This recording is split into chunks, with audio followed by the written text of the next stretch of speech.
Hi guys, I thought it'd be nice to make something at home for you today to watch, and then you can have a go at home. I'm going to be making scones or scones, so fairly simple, but it's got a bit of a twist to it. I've been out in my garden today to see what I could use that is edible, and I found some wild garlic.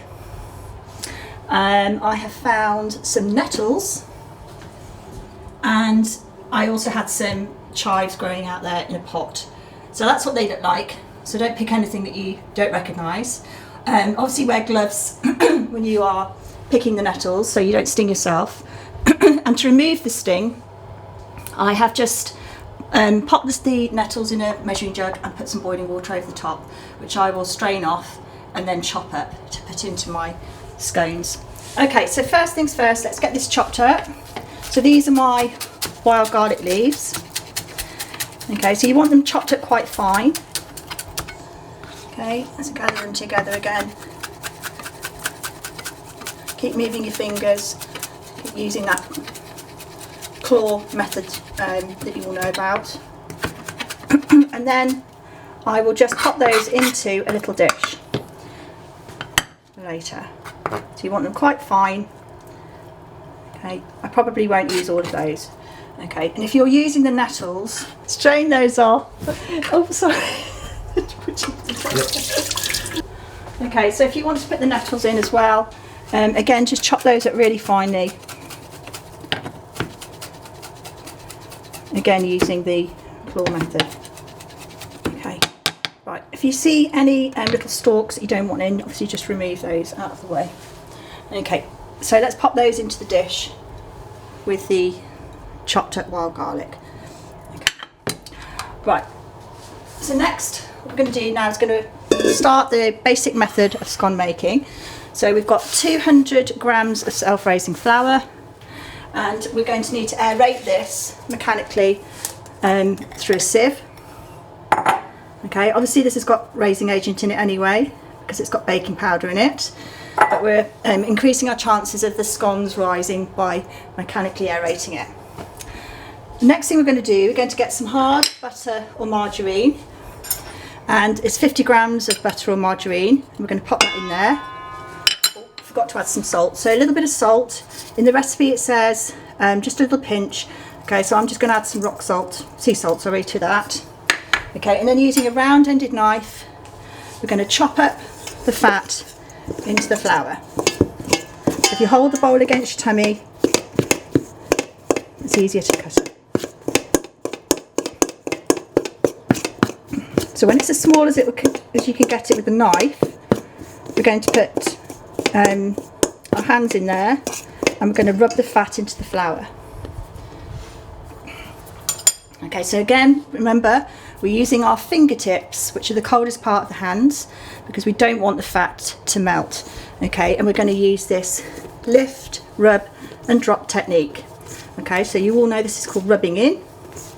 Okay, and we're mechanically aerating it, but we're also waterproofing the flour particles with a little coating, a little jacket of fat, okay, to stop the gluten over developing. So the more you can lift and drop, the more air you're incorporating into the mixture. And we're looking for a breadcrumb consistency. Okay, right, so this is starting to look more like breadcrumbs. Okay, so it's almost like sandy, fine. If you're not quite sure, shake the bowl from side to side, and the any lumps will come to the surface. And again, just rub those in a little bit. Okay, so we're keeping it nice and cool. It's not sticking to my fingers because the fingers are the coldest part of your hands, and it's still keeping its nice breadcrumb texture. Next thing, we're going to stir in our flavourings. Okay, so this is where our foraged leaves come in. So we've got our wild garlic and we've got a few nettles. I'm not going to overdo it because I don't want it to be too overpowering, and obviously the garlic can go that way. Okay, and I'm also going to add some cheese. So I've got just over 50 grams of cheese here actually, because I like them quite cheesy. So I'm going to put in about 3/4 of that cheese and just give that a little stir.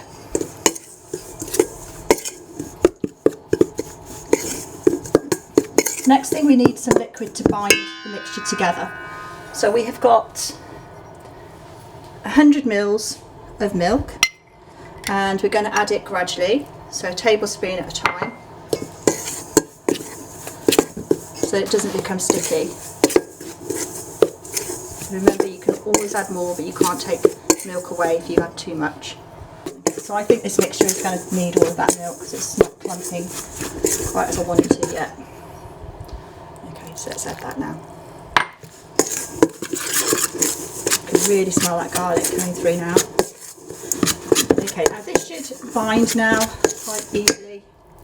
Okay, so take any excess mixture off your spoon. Okay, and then get your clean hands into the bowl and start squidging it together. And if you have added sufficient milk to this, it should clean the bowl quite well. So as you roll that ball of mixture around in the bowl, it should pick up any of the loose crumbs. Okay, that's fine. Okay, so there's your mixture. The next thing we're going to do is we're going to get a little bit of flour on the work surface. Now we're not going to roll this mixture out.